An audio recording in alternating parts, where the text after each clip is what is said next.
welcome back to my channel. It's Lau. I'm back with yet another video. I do videos on faith, lifestyle and DIY, but in this particular video I'm going to talk about how to grow your channel from 0 to 1,500 subscribers. Now I know that Namibians in particular, or the world in general, has become more comfortable in sharing their lives on social media, and a lot of people are more now open to the idea of having a YouTube channel.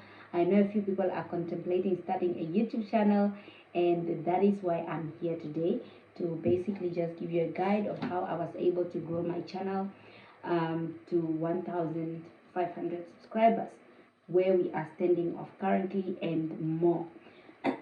Well, I know that a lot of aspiring YouTubers are not met without the struggle. And I know if you want, especially to be part of the YouTube partnership program, the number one setback is attaining the threshold, like attaining 1,500 subscribers and 4,000 watch hours. However, I'm not going to talk about how to attain watch hours unless I'm going to address that in a separate video, but I'm just going to talk about how you could possibly attain 1,500 subscribers. First things first, define your niche, right? Now, if you're an upcoming YouTuber like me, you might be stuck between a few things or a lot of things. I mean, there are quite a few things that work. There are quite a few successful YouTubers who are actually doing great. Like they define their niche and that is it, and they're thriving in there. But if you are an upcoming YouTuber, you don't want to limit your niche yet, because you don't know unless you are really set on that. But I would say be flexible. Be as flexible as much as you can, and try to create content that you think your community might love. And that means you also have to be yourself, right? The second most important thing is to be yourself. Now, I know it's so easy for me to look up other people and see what they're doing, drawing inspiration. It's not wrong in itself, but it's actually a good thing if you are yourself and you create content that you're comfortable with. I mean, people like me don't do well. I don't wear makeup on a daily basis, so it doesn't make sense really for me to sit down behind the camera and create makeup tutorials. Do you get what I'm saying? So I'm just basically trying to say that don't create content that is out of your lifestyle. Create content that is within your means, within your lifestyle, within your budget, basically. And that draws us into the next point. How do you start? I know that YouTube can be quite a lucrative big business. Indeed it is. And I know a lot of us are lured into believing that the bigger you go, the better.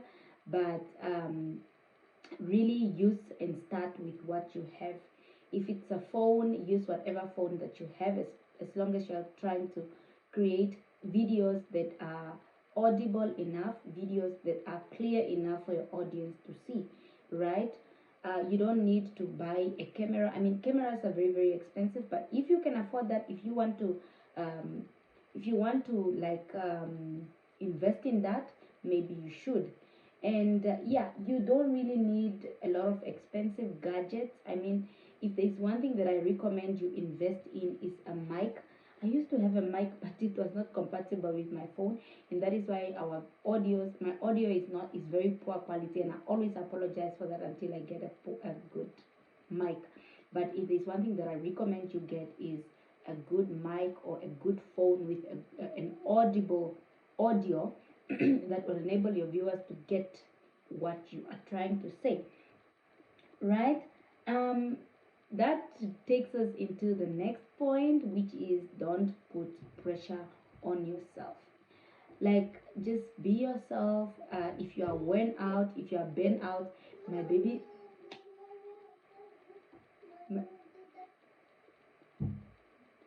is calling. Well, I need to wrap this up and go back to my baby, guys. Being a mom, oh my goodness, like to a toddler, now she's screaming, She, like, can I not thrive? Anyway, I'm gonna talk about mom business later in some other videos, but for now, um yeah, what was I saying? Don't put pressure on yourself. Be yourself. If you are worn out, take that some time off. Do not compare yourself to your peers or your colleagues or whoever it is that you are in the same niche with. I mean, you can, draw inspiration, but it doesn't mean that you should now try to be somebody else.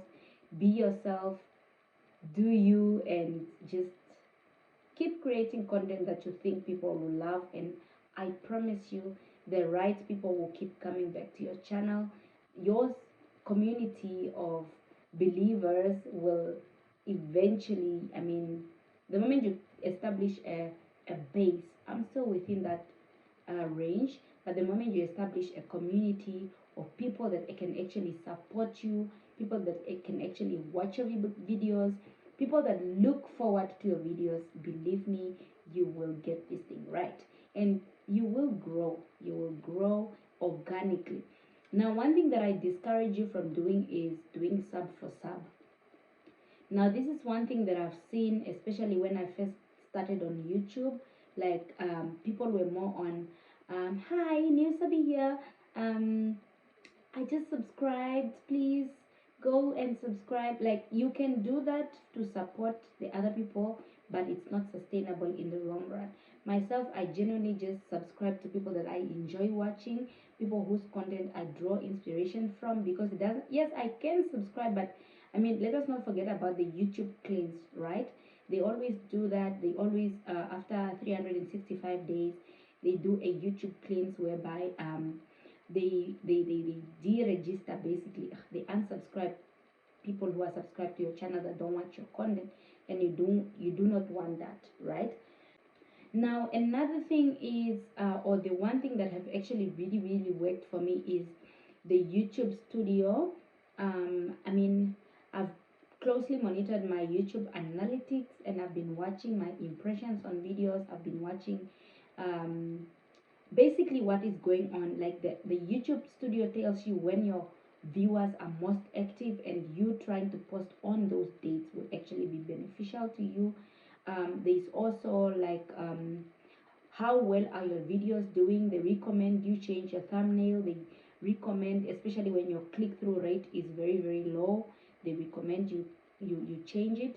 They basically guide you. It's basically an office where you get to work from. And another app that I've been working with closely is YouTube Buddy, or Tube Buddy rather, and it also guides me in just my analytics, my milestones. It keeps me motivated, basically, because it does what it makes me break down milestones in small little steps, and that means I get to, like, look forward to the first 100, look forward to the first 1000, 150, and so forth. So it's practical, attainable goals in the YouTube studio, and it is very possible. It keeps you motivated. It gives you achievements, right? Well, it's a little bit exhausting. It requires dedication. It requires authenticity. But all in all, I guarantee you that if you do this well, you will be able to grow your channel. Do not give up. Keep set on it. And yeah, if you are interested, if you have a question, leave it in the comment section below. If you like this video, do not forget to like, share, comment, and subscribe. I'm gonna see you in the next one. Bye bye.